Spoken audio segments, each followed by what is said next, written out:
Je te salue, cher ami dans le Christ. Que sa grâce soit une couronne pour toi et sa paix un manteau. Ce partage traite la paternité de Dieu à l'égard de l'homme. Est-ce important d'y croire? Les chrétiens confessent un Dieu trinitaire qui se présente comme une seule et même nature divine en trois personnes égales. Le Père, le Fils et l'Esprit Saint. C'est le plus grand mystère de la foi. L'esprit humain ne le comprendra jamais entièrement. Et l'une des objections que rencontrent souvent les chrétiens au sujet de la paternité du Père, et face à laquelle beaucoup sont désorientés, est que Dieu ne peut pas avoir de fils, car il n'est pas un homme et il n'a pas de femme. Or, pour avoir un fils chez les hommes, il faut une femme. Mais sans aller trop vite en besogne, il s'agit de deux êtres ici. Dieu, l'omnipotent, le tout-puissant, le créateur, et l'homme, cet être faible, dépendant et créature. Dieu n'a pas besoin d'une femme pour avoir un fils. Est-ce qu'il a eu besoin d'usine pour créer le monde? Non. Et le Fils de Dieu n'a pas commencé à exister depuis l'événement de Bethléem. Il a existé de toute éternité. C'est de lui que l'apôtre et évangéliste Jean parle en ces termes. Ca njalbéen ga fekk na kàddu gi am te kàddu gi ma nga woon ak Yàlla te kàddu gi Yàlla la woon. Jean chapitre 1 verset 1. Le Fils de Dieu est la parole vivante de Dieu, cette parole par laquelle Dieu a créé l'univers.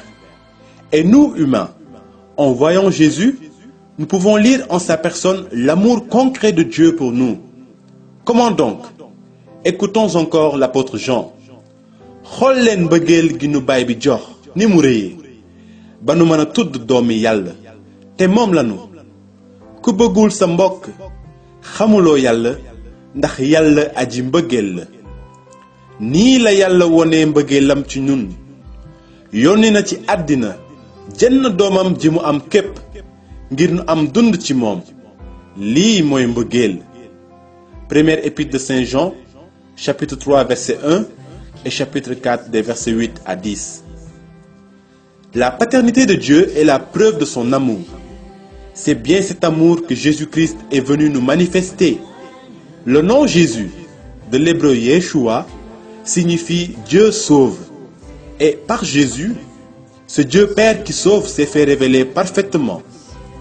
Kenn mësula gis Yàlla, waaye doom ji di it Yàlla te nekk ak baay bi moo ko xamle.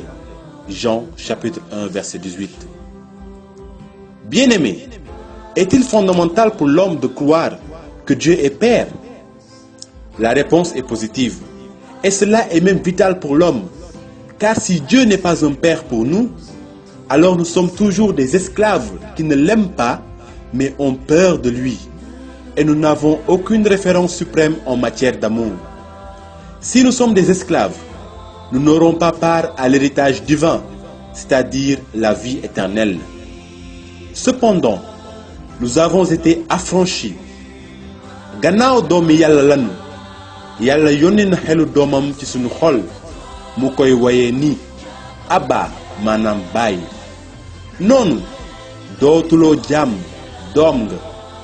Te ndegam doom nga, Yàlla jagleel na la cer ci xéwal yi mu dencal ay doomam. Galates chapitre 4 des versets 6 à 7. Donc si Dieu est un Père pour nous humains, il nous destine à la vie éternelle. Et nous devons essayer dès ici-bas d'aimer comme lui, notre Père du ciel, aime. Et Jésus veut former l'humanité à cela. Dégg ngeen ne waxoon nañu soppal sa moroom te sib sa bañaale. Waaye maa ngi leen di wax ni sopp leen seeni bañaale te ñaanal ñi leen di fitnaal ngir wone ne yéenay doomi seeni baay bi nekk ci kaw. Ndaxte mu ngi fenkal jantam ci kaw ñu bon ñi ak ñu baax ñi te muy tawal ñi jub ñi ak ñi jubadi.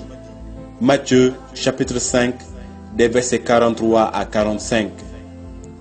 Sans Dieu comme référence, l'homme ne peut pas aimer de cette façon-là.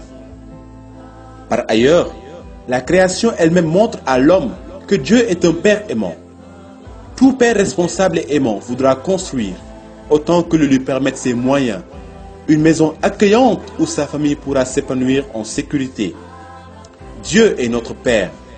Il a créé l'univers afin que l'homme puisse y habiter, s'épanouir, réaliser ses projets, transmettre la vie à d'autres, aimer, etc. C'est pourquoi le pape François aime appeler le monde notre maison commune. Au-delà de cette maison terrestre, Dieu a préparé pour ses enfants une maison de bonheur éternel, le paradis, comme l'exprimait Saint Pierre. Béni soit le Dieu et Père de notre Seigneur Jésus-Christ. Dans sa grande miséricorde, il nous a engendrés de nouveau par la résurrection de Jésus-Christ d'entre les morts, pour une vivante espérance, pour un héritage pur de toute corruption, de toute souillure, de toute flétrissure, et qui vous est réservé dans les cieux. Première épître de Saint Pierre, chapitre 1, des versets 3 à 4. Par le sacrement du baptême, nous certifions à Dieu que nous le reconnaissons comme notre Père, et il nous certifie son amour éternel de Père en nous donnant le plus grand des cadeaux, l'Esprit Saint qui nous guidera vers notre salut. Si tous les hommes savaient qu'ils avaient le même Père qui est aux cieux, et qu'ils les aiment tous d'un amour égal, ils changeraient certains comportements. N'avons-nous pas tous un Père unique? N'est-ce pas un seul Dieu qui nous a créés? Pourquoi donc sommes-nous perfides l'un envers l'autre? S'écrit le prophète Malachie au chapitre 2, verset 10 de son livre.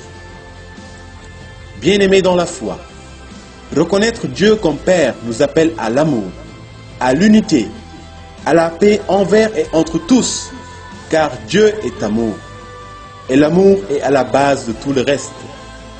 De plus, reconnaître la paternité de Dieu fait de nous des frères et sœurs de Jésus-Christ, et donc des héritiers de la vie éternelle. Alors, nous n'avons plus rien à craindre sur cette terre.